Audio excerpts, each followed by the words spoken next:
today, the rustling in the bushes is this or that or this or that person, or there's a thousand little things all day, every day that are eliciting these stress responses that our brain only knows to be real life threats.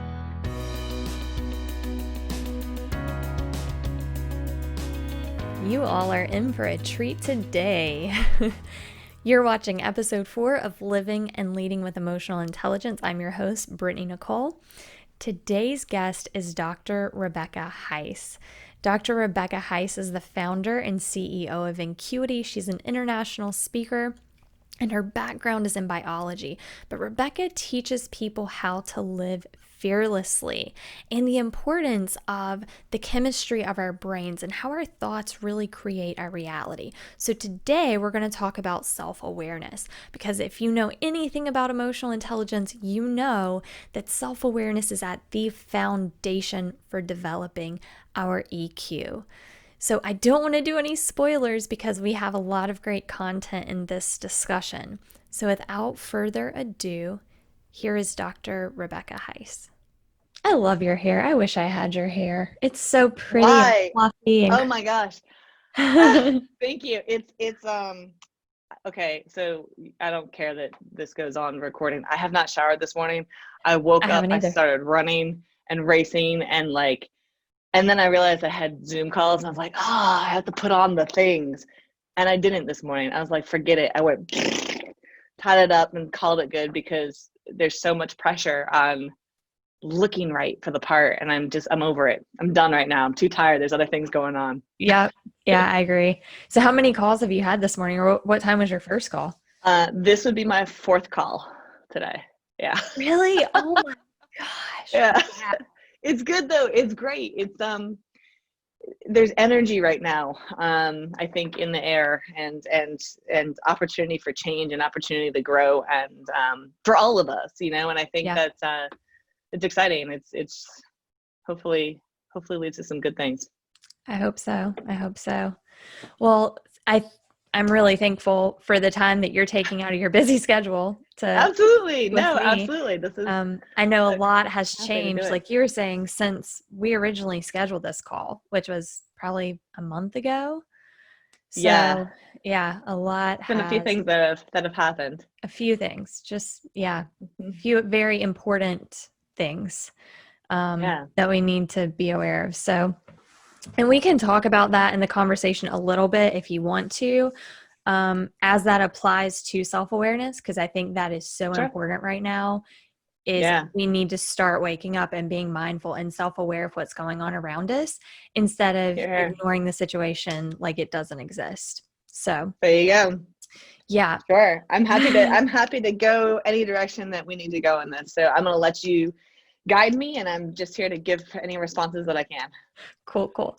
All right. So Rebecca, I'm just going to have you start and just kind of tell everyone a little bit about yourself with your own words. Yeah, sure. So I am a biologist originally. I studied evolution and human behavior and stress physiology. So trying to understand why we behave the way we do, in particular when we're under stress. And I have taken those biological principles and now applied them to business and just honestly everyday life. So I think there's this weird false separation between life and work, but that's a whole nother discussion. So I specialize sort of in the area of self-awareness and waking up to who we are and how the world sees us, how we're perceived by others. And so much of that is recognizing the stories that are operating in our subconscious, that are put there through culture, through the way we're raised, but also our biological stories that serve to keep us alive for 200,000 years.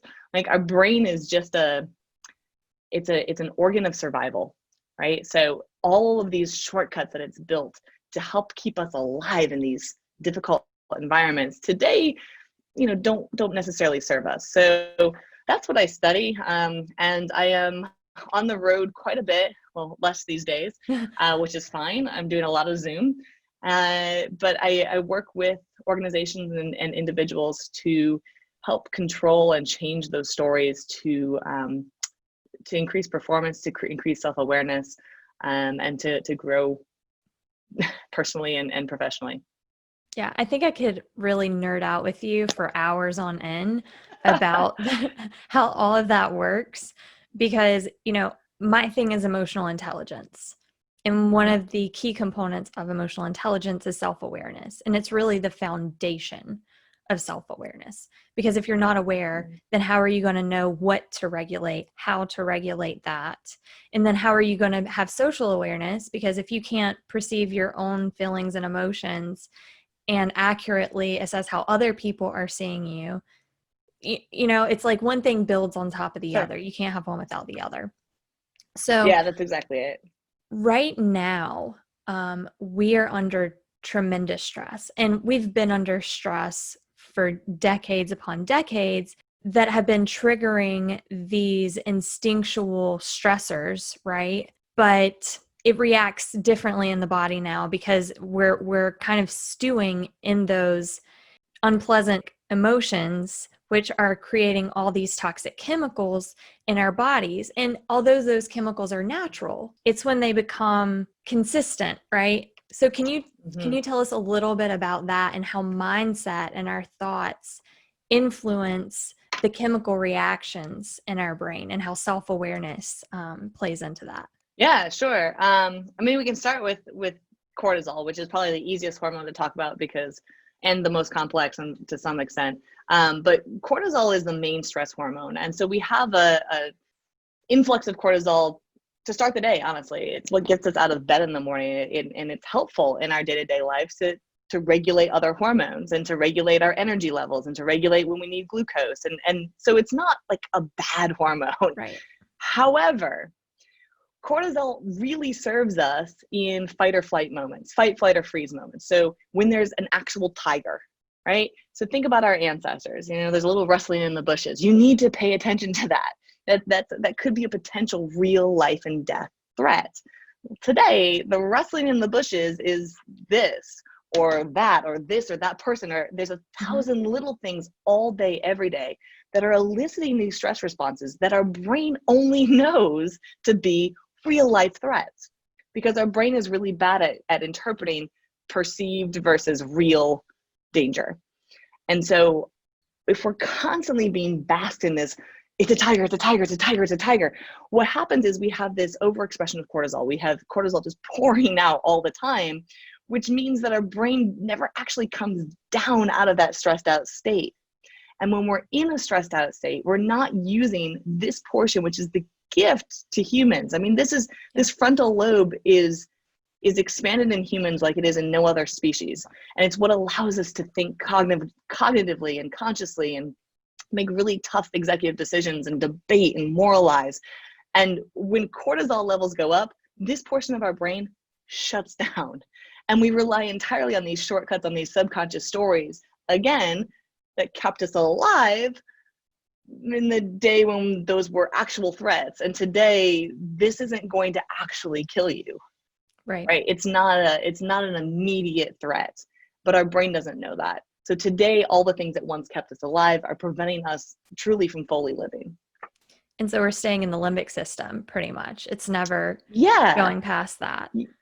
Yeah, a lot of limbic, a lot of amygdala. It's what some people call the lizard brain, which, okay, we'll deal with that. The reptilian brain. It's the older, right? It's the older parts of our brain. It's the brain that's preserved throughout. Yes, yeah.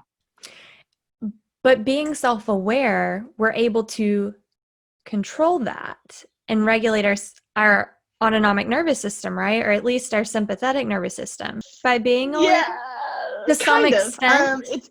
It's definitely the first step, right? It's definitely the first step. So if we can be aware of when we're having a stress response, which is harder than you think, like, when you're having if you're like most people, getting up in front of a group of 1,000 of your peers and having to give a talk that you're not prepared for, that's going to give you a stress response and you're going to feel it, right? You get the sweaty palms, you get the heart racing. So we recognize those stress responses. We're less aware of the little peripheral responses or the culturally baked in disadvantages that certain populations have that build and build and build and actually increase cortisol levels at a social level, at a population level.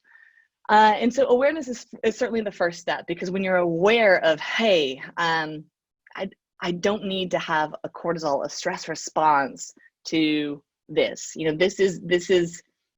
This flooded inbox isn't going to be the death of me if I don't get to the bottom of it today. What I need to do is take a breath, process my feelings. Why am I feeling angry? Why am I feeling shame? Why am I feeling like I'm going to fail? And say, okay, these stories aren't actually helping me be productive at this moment.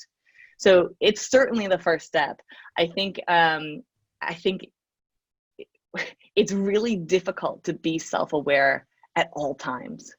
And it's a continuous process that requires staying open to observations and the learnings from others at all times. It's an energy it's drainer. Unfortunately, it is. It's unfortunately, I think I meet with a lot of people who are like, well, just give me the book, like give me the 21-day fix, I'll do it. I'm like, right, you'll get started, and then it's a daily practice. It's a practice. Exactly. The automatic fallback is always going to be relying on these shortcuts. So it is a daily, hourly, minute, second practice. And that's what I tell people. And I'm sure, because we kind of do, I know you're on a different level than I am, but we both coach around the same things, right? Mm-hmm. And I get so frustrated when people are like, well, just send me an article, or let's do, a couple 1-hour sessions. I'm like, you don't get it. You would not bring in an NFL player to a high school football team that's struggling, have him give a pep talk, give a few strategies for how they can improve, even go out on the field and practice with them for a day, and then expect them to go their next game and play like NFL stars. That would be ridiculous. That's exactly it. It would be ridiculous. The analogy that I give is really similar, actually. It's I'm a runner. I used to be a much better runner, but you would never, ever, no matter who you are, even if you're a great runner, you would never just show up to the starting line of a marathon without putting in the training, without working your body out and putting in that training. And yet what we're asking our brains to do every single day is to get on the starting line of a marathon, is to run that marathon every day. And we haven't put in the training to say, wait a second, exactly, this is uncomfortable. Why am I uncomfortable? How can I process that so that I can stay my best self? Yeah. And a pitfall with our society is we want things like now, instant gratification. And I'm constantly asked to write articles for magazines. Can you give us some quick tips on how to do this? And I'm like, I really don't want to, because it's not something that's quick. I don't want to set someone up for failure. If someone wants to be mindful, if somebody wants to learn how to regulate their emotions, and I'm sorry, but I don't want to tell you like 5 quick tips to become a more emotionally intelligent person. Now, if you read those and again, apply them every day, yes, you can become a more emotionally intelligent person, but you're not reading 5 quick tips because you want to invest that time every day. Right. But it's just like brushing your teeth, or, doing any daily chore. When you were a kid, that like you hated brushing your teeth. Like your mom had to constantly tell you like, go brush your teeth. Did you brush your teeth today? Now I don't even think about it. I don't even remember doing it. So it's that level of competence, and going from being incompetent to conscious competence to consciously competent to unconscious competence. And we want to get to the unconscious competence, but you have to go through that entire circle to get there.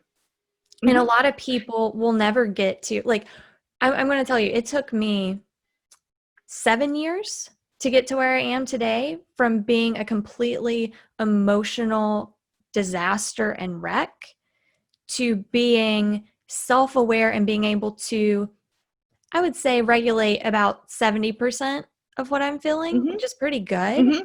But I know I have a long way to go.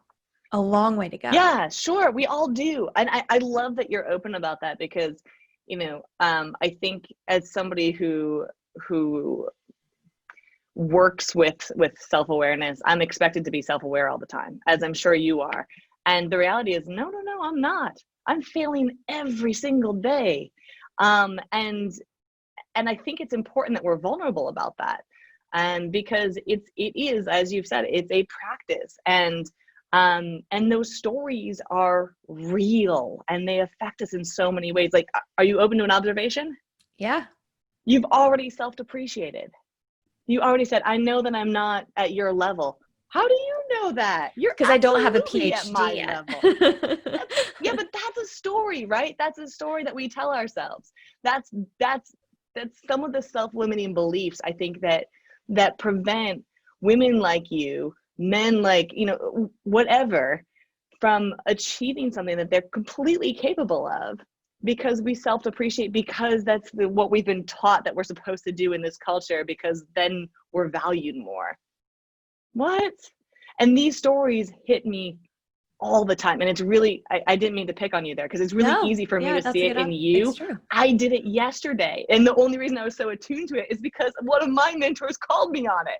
He was like, you need to watch that tone of self-depreciation. I was like, oh, I did do that. Yeah. It's impossible to be self-aware all the time. So giving yourself that grace and being vulnerable about it, I applaud you at that.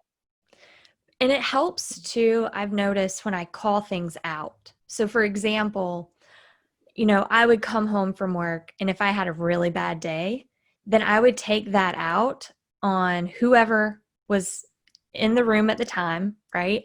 And the things that I would tolerate before, I wasn't tolerating, and it would set me off. And but over time, becoming self-aware of how I reacted, how I responded to that, I realized I'm not upset at that person. I'm taking it out on that person. I'm upset about something else. And so once I went off, sometimes I would go off first, but then I would say, I am so sorry.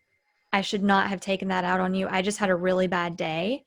And what wouldn't have bothered me before is really bothering me. So I apologize about that. But would you mind helping me by doing this? And being able to self-correct right afterwards. And that's really hard for us because we're so egocentric as human beings. Right. Yeah. So let me pause you first of all and say, can you hear that? No. Okay, good. There's somebody is going by with a vacuum in the hallway and it's really loud. So I just wanted to make sure that our mic was still good. Yeah, I don't hear you. Okay, good. Now I apologize because I lost the train of thought. No, you're fine. Egocentric. Yeah. I mean, and again, that's a story that helped us to survive, because we don't want to be rejected. We don't want to be kicked out of the tribe. We don't want to be wrong. Exactly. And again, a valuable story for our ancestors. Getting kicked out of the tribe literally meant death. Today, being wrong, being able to label your feelings, being able to be vulnerable, being able to say, I'm angry, but not at you. Hang on, let me process this. And taking a step back, that's incredible. That ability is amazing that we have, and we can't take that for granted. We should be using that every day. So what do you say when it comes to other people, being able to become self-aware in a world where we're bombarded with distractions? What do you tell people when you're coaching them? What are some suggestions you have for them to take a step back from that and be mindful and present and in the moment? Yeah, I mean, it's hard. I think I start with that. It's difficult. And I think we need to be aware of just how distracted we are first before we make any changes to it. So one of the questions that I ask first is, when was the last time you turned off your phone? I don't mean silenced it. I mean, turned it off. Not because you're going to sleep. During the day, off. Because there's plenty of research showing just having a phone on a table, even if it's off, even if it's never touched, means that our brains are trying to multitask. Our brains are trying to go here, there, and everywhere. And if you're multitasking, it's really, Now, multitasking is a myth. We can talk about that too. Right. We can't actually multitask, right? But if our brains are trying to process all that information, well, we're not doing fair diligence there for ourselves.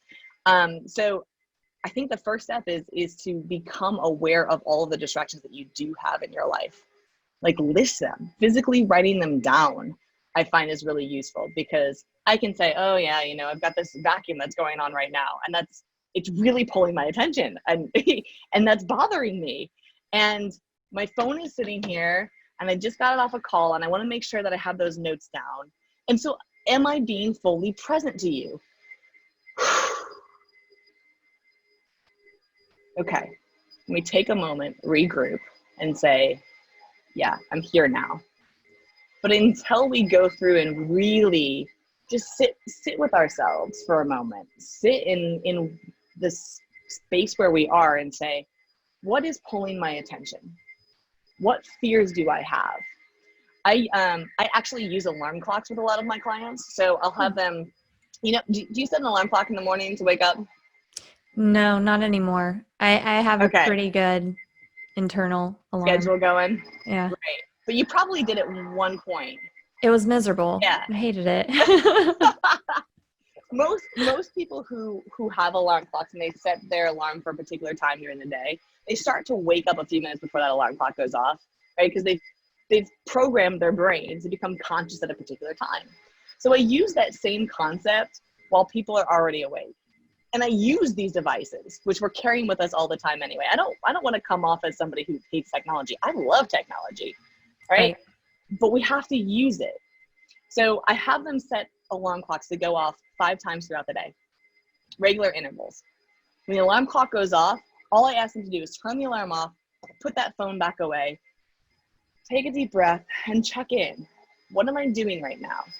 What am I afraid of right now?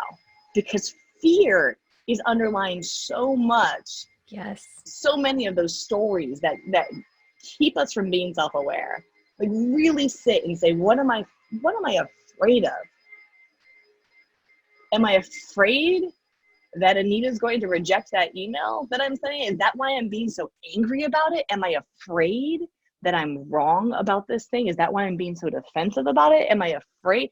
Like, our fears are driving so much of the behaviors that prevent us from being aware, that I think it's a good exercise to have people just pause throughout their day and check in. And then at the same time, why am I afraid? Why am I afraid of getting rejected? Right. Right? Yeah. What's that story? Yeah. So what's the answer that you would give there? Why are we afraid of being rejected? I think you hit it on, tribalism and going back to that. Right. But I also think that it's cultural too. We're a society that's driven by competition instead of working together. We feel like, I have to come up with the answer. It's my idea. Me.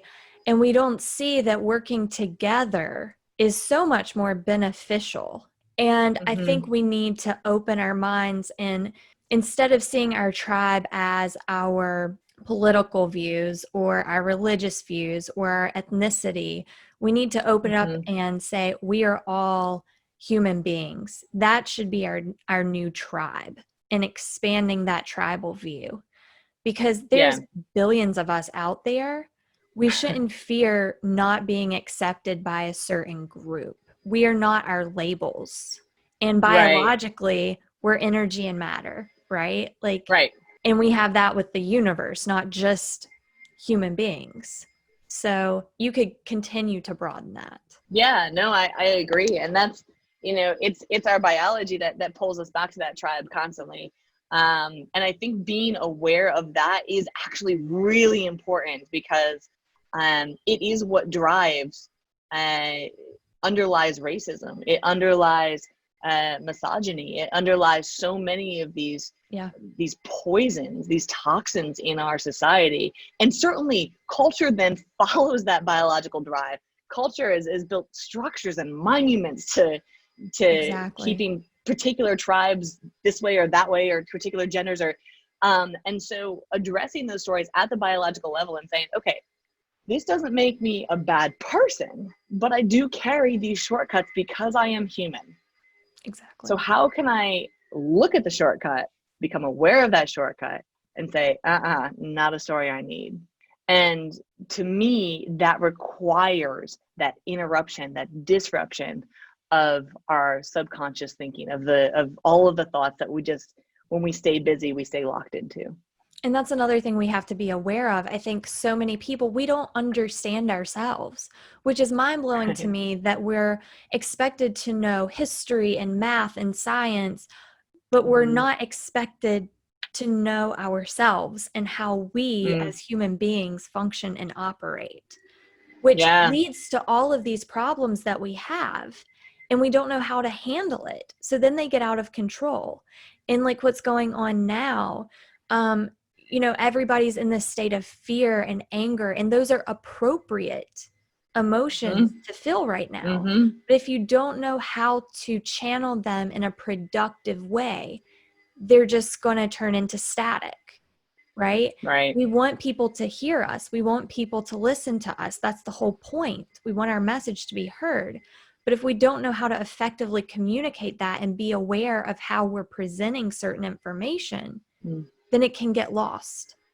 And that's what we don't want to do. Right. And I mean, and again, I think I have to be careful here because I don't want to undermine or dance around some of the systemic issues. If we're talking about race in this country, there is a self-awareness that I think we as white people need to own, that we are all racist, right? We have been bathed, truly racist, and I mean that, because we've been bathed in a culture and a system where racist policies have literally built America. And so it's like the fish in water, the old parable with two fish swimming along, and another fish comes by and says, "How's the water, boys?" And they're like, "What's water?" Right? If we can't identify and recognize that, yes, if we're not fighting against it, if we're not anti-racist, we are racist. That's self-identity that I don't like labels either, but we have to own. And the same thing is true for gender, for all kinds of ideologies. But that self-awareness can be really painful. And labeling ourselves as that, identifying, as you said, putting a name to it, is a painful moment, because it's not how we identify ourselves. Like, I would never walk up to you and say, "Hi, I'm Dr. Rebecca Heiss. I'm a racist. I have anger issues, and I apparently don't think women belong in leadership." That's appalling. I don't believe in any of those things. And yet, because of the way our culture is built, because of the way our shortcuts and our brains operate, if we're not willing to label ourselves and look directly at those painful truths, then we don't get to change them. We don't get to actually look at the story and go, "I don't like that." Well, exactly. And that's like you were saying, it's not that you are explicitly racist, right? It's just that we like to say, "I understand," but we don't understand. And by saying that we understand is not giving that person the respect that they deserve. And it's not being aware of ourselves. And like I tell people, and I don't know what studies you did when you were in school, but there was, I don't know if you've seen the one where they have two people in the park with the bikes chained to the thing. They have a white guy and a black guy wearing the exact same clothes down to the color and brand. And they're both trying to steal the bike. This is just for the research, right? And people just walk past the white guy and they're like, "Hey man, what you doing?" He was like, "I'm just trying to get this bike off of here." And they're like, "Do you need help?" They just assume that it's his bike trying to get it off. But yet when the black guy, even black people, when they walk by, were like, "What are you doing?" He was like, "I'm trying to get this bike." People start calling the cops. They're like, "Are you stealing it?" They start questioning him. We all, like, whether we want to believe it or not, like you said, we have those underlying biases that have just been ingrained in us. It's the water we swim in. Yeah. It's the water we swim in. Yeah, no, there's so many examples like that. And part of self-awareness most of self-awareness, as far as I'm concerned, is your willingness to sit in that discomfort and say, God, I don't like that. And not feel guilty too. Like, be compassionate for yourself. That's it. Yeah, that's a really important point. And I'm glad you said that. Yeah, this is guilt actually turns it back onto Right. others. Because it starts to justify things. You don't want to start to justify why. Well, if they didn't do this, then I wouldn't. That's justification. That's not a real answer. Right. It's and shame isn't shame isn't necessarily the label that you want either. This is an awakening. This is oh, okay, now I see it. What do I want to do about it? Exactly. It's not a finger wagging. It's not a you. It's a, this is where I am. This is how I'm contributing. Passive, like, as long as we're on the topic of racism, let's go there, because as you said, I'm not an active racist. I'm not going out and like supporting KKK or hate crimes or anything like that. Vehemently against that. But if I'm not actively working to change the water that I am swimming in, what that means is passively you're contributing. I am a racist. Yeah, I'm contributing to that. And so waking up to some of these realities is part of self-awareness. It's not just who I am, it's who I'm supporting by taking action or not. And that is tough. That is really a tough reckoning for so many of us. Yeah. For so many of us. So thank you for being willing to have the conversation. And letting me go there, because definitely. It's hard right now. It's really hard. It is. It is. And honestly, I've learned so much in this past week, and I have seen things that honestly flew under my radar, and it's like, wow, and I still don't fully get it, right? You and I will never be able to fully understand. We're two white women. We're not threatening in this context. We're not threatening at all. So no, we can't. Yeah. But understanding and having empathy for, like, recognizing how you can identify with, that's as women. Now you can say, okay, but as women, can you think of an instance where your voice was shuttered, where you weren't seen for all that you are because you had that label? Okay, it's not the same, right? But you can start to develop empathy there. You can start to say, wow, that's tough. Tell me about it.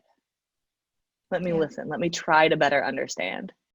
And that's how we all become more aware of who we are and how we fit into our society. I really liked what Teresa Quinlan said in my first interview. She said, we're so focused on trying to tell people why they shouldn't feel a certain feeling, instead of realizing I may not feel fear about what you feel fear with, right?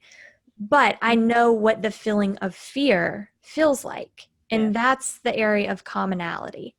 So if you know that they're fearing every day for, I don't want to be out past a certain time driving down the road because I might get pulled over. Right. And the fear that may come with that, I've been in a state of fear where I've feared for my life. So I can, while it may not be as frequent as their fear, I know what it feels like. And so that way all you feelings can are valid. Easily empathize and put yourself in that situation. What if I had that feeling all the time? Right. Yeah, that's exactly it. All feelings are valid. And if you can, the more you can pull on your own experience, again, not to compare, but to say, oh, I understand that. The more you can label it in yourself, the more you can create empathy and connection. Because we're, as we've said several times now, we're all human, right? We all have the same spectrum of feelings and emotion and experiences to pull from. So it's recognizing, oh, that level of fear across all of this, wow, I've experienced that level at that pinpoint, right? Or I've experienced that pain at this pinpoint. Not saying it's comparable, not saying I understand, but saying, I've had a feeling like that. Okay. And I think it should stay inside of us. Like, we don't need to vocalize that. I think we're always wanting to tell people our experiences, and that prevents us from listening and learning from them. So I think as long as we're internally saying, okay, I get that, we don't need to tell them that, because that Yep. just kind of takes away from their Sure. message and hearing them. It's as you said before, it's our ego wanting to say, no, let me tell you about me. Exactly. Right? Yeah, I get that. Let me tell you why I get that. I am 1000% guilty of doing that. I do that all the time. I think all of us have that urge to, I mean, I catch myself all the time, like, oh, no, Brittany, don't do it, and then sometimes I just can't help myself. It comes out anyways. And I that's think, where again, I need to regulate a little bit better. Positive intention. That's saying, I understand. We have a connection. So the more that we can, as self-aware people, as much as we can be, assuming self-awareness of everybody else, assuming positive intent of everybody else, the more we can assume that of others, the more others will assume that of us. This is one of the conversations that I have more frequently now than ever, which is, please assume positive intent. If I'm opening my mouth and I'm speaking about race, what do I know about race? I've never walked a day as a Black person, as a brown person, as a person of color at all. So if I'm opening my mouth and I'm speaking on these issues, please assume positive intent and then come after me. Come after me the same way that I would come after you as a friend, and help me learn, teach me, like, right. keep my ears and eyes open. And the more we as individuals of any kind can listen, can take in the experience and try to relate internally, as you said. I love that. Or we can have our own eyes opened. I love that. Come at it with positive intent, because I feel like the majority of us do the complete opposite, because we're so defensive, because we're living in that state of survival mode all the time, right? So we're always defensive. We've got defensive and guilty. Down. Defensive and guilty. So tell me about this app.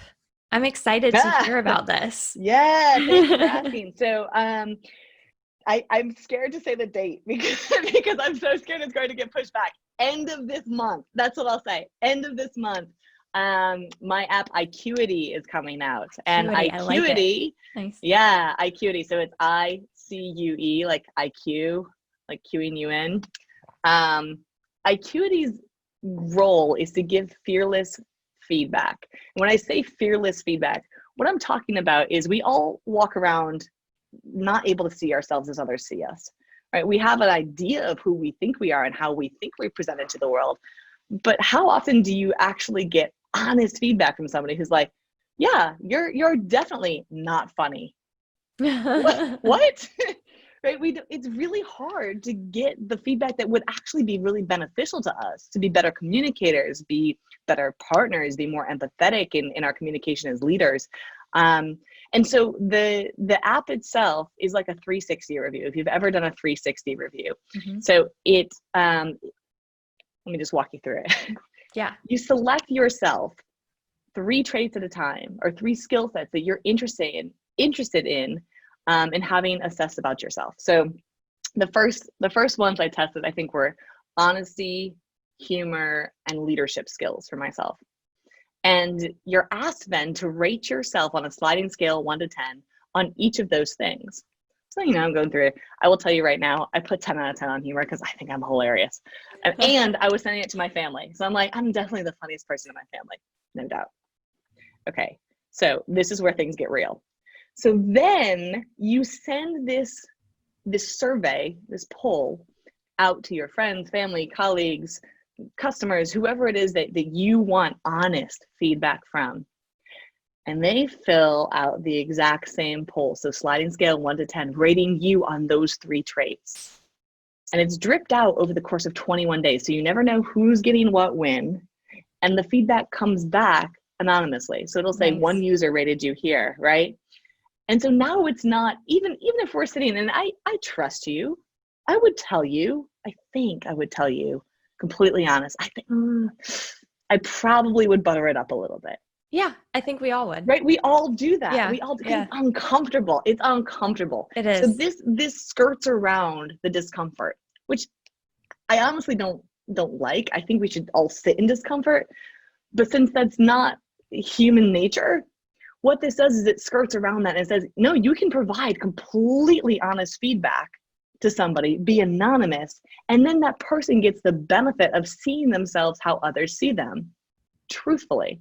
So I rated myself 10 out of 10 on humor, right? I got back 2s. No. 2s. Yes. Really? And that was I was like, no. And I got all I would defensive have about it. least I'm like, have given you a 3. No. See, I'd rate you 10 out of 10 on humor for that exact comment.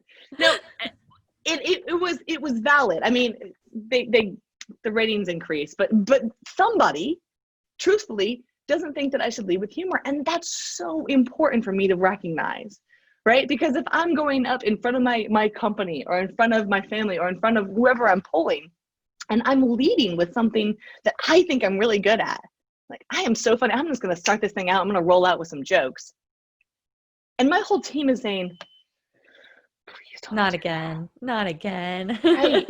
It invalidates everything that I'm going to say. Right. It moves me away from my power, my true strength. And so instead of an assessment where you're, sort of self-assessing who you are, this allows you to get true feedback and see, oh, wow, this is a gap for me. What I think I am is not how the world is perceiving me. So I'm pretty excited about it. I'm excited and of course about you can retest traits. You can challenge yourself to work. It's super important to me that as people are using Icueity, they recognize that, look, I'm not trying to make a world where everybody's 10 out of 10 on all the positive traits and 0 out of 10 on all the negative. Like, that's not the goal here. The goal is to help you recognize who you are. Yeah. Like, if you want to be a great leader, you need to be self-aware. And I can name any number of great leaders that had really low ratings on positive traits. Steve Jobs is my favorite example. He's probably a 1 on empathy. We can all agree empathy is a really important trait for any leader to have. Why was he successful? Because he knew it. Right? He was completely aware that he had no empathy. And in that awareness, he was able to surround himself with a team that when empathy needed to be communicated, they could do it. Yeah. So that's the power, right, of being self-aware. It's not, nobody's gonna be a 10 out of 10. I will never be a 10 out of 10 on humor. I realize that now, right? Exactly. It's not about boosting your score. I can work on it. It's about making sure that your score reflects how other people perceive you. Exactly. Yeah. And if humor truly is really important to me, good, now I can go and I can look at resources and I can take classes and I can learn and I might be able to move that scale a little bit, right? I might. Yeah. But I might not. And that's okay too, because I guarantee you I have other strengths. Right. I guarantee you I can develop and lead from different points. So yeah, that's Icueity. So I would love to use that for coaching. Yes. I think that's phenomenal, because do you know how many times I have senior leaders come to me and they want me to work with their organization, but they're like, I don't know if our CEO is going to be on board.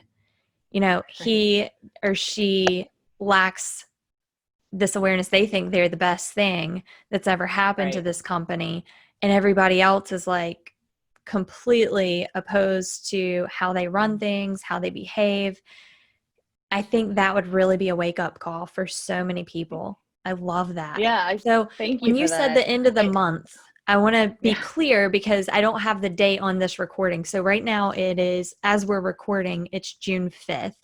So by the end of June 2020, this should be You will have, that's ready. Correct. Yeah, you will have, as an individual, you will be able to download Icueity from Google Play, from the Android store, from the Mac store. I forget, I should know these right offhand, but from the Apple store. I love it. It will be available. And you can get rated by people who don't have the app too. So there's a way that you can send out an email or a text to somebody, even if they don't have the app, they can rate you without having to download the app. Awesome. So feel free to send it to as many people as you want, because the more people do this and are truly brave about it, because I'll tell you, when I created this app, I was like, I just created a product that nobody believes they need, because we all think we're self-aware, right? Yeah. B, once they realize they need it, they really don't want it. Right? Nobody wants to see that. That's painful. This is BS. They're just upset at me for something else. Right. Yeah. And so I realized it's like, ooh, this is gonna be a tough tough sell. But those that truly seek it, those that are brave enough, that are fearless enough to actually pursue that truth, Exactly. that's such power. That's such power. That is awesome. So, I'm really pumped, I'm excited. and I'm excited to use it. And I definitely want to put it on my website as a resource. Thank you. Because I appreciate that. That is awesome. And then you have a book coming out too. Yeah. Yeah. So the book is well on its way. It is sitting on my editor's desk right now, or I shouldn't say it's sitting on my publisher's desk right now. Due out in May of 2021. So we're going to have to do another conversation about that next year. Yeah. It's funny too, because, I wrote it all and I turned it in. I think I submitted it in like the very end of February. So think about that timing, right? I submitted it at the end of February, and then coronavirus, everything that's going on right now in honestly an awakening in understanding race in America. Like all of these things are coming to the forefront, and I'm like, I'm gonna have to rewrite this whole book. Like by the time it comes out, I honestly, and I truly hope this. I hope by the time it comes out, I have to go back and I have to rewrite it, because so much change will have happened. Yeah. That's truly my hope. Yeah. But I think it's still going to be relevant. Right now, mine's in the hands of the editor for final edits. And I was thinking the same thing. I was like, I should get this back and incorporate some of this. Once I got it back from the first revision, I incorporated a little bit about the coronavirus, but not much, just mainly in the introduction. But then this happened, and I'm like, oh my gosh, like all of this is what but I did change the subtitle, because I did how emotional intelligence can prevent an emotional pandemic. And I'm like, no, we're in the state of an emotional pandemic. Yeah. So it's more like how emotional intelligence can cure the emotional pandemic. You go. So there you go. Yeah, I think change that, because we're in it. We are in an emotional pandemic right now. Yeah. So awesome. Yeah, we're sitting in it for sure. This has been great. I've really enjoyed this conversation. Again, I could talk to you for hours on end about this stuff. Thank you. Likewise. Yeah. But Brittney-Nichole, thank you. Yeah, thank you. Is there any last words that you would like to throw out there before we go? Yeah, no, I mean, just stay brave, stay safe, stay listening, stay active, and stay fearless. I think the biggest thing that we can do to honor one another right now is to listen to ourselves, to check with ourselves if the stories that we're telling are truly the stories we want to be telling, the stories that we mean to be telling, and to fearlessly explore other alternatives. Yeah. So that's the summary of hopefully what we're all doing right now. And I greatly appreciate the opportunity to talk with you and promote Icueity, and we'll definitely do another round when Instinct, the title of my book, by the way, which I failed to mention, when Instinct is coming out next year. Perfect. Well, thank you so much. Thank you. It's been a pleasure.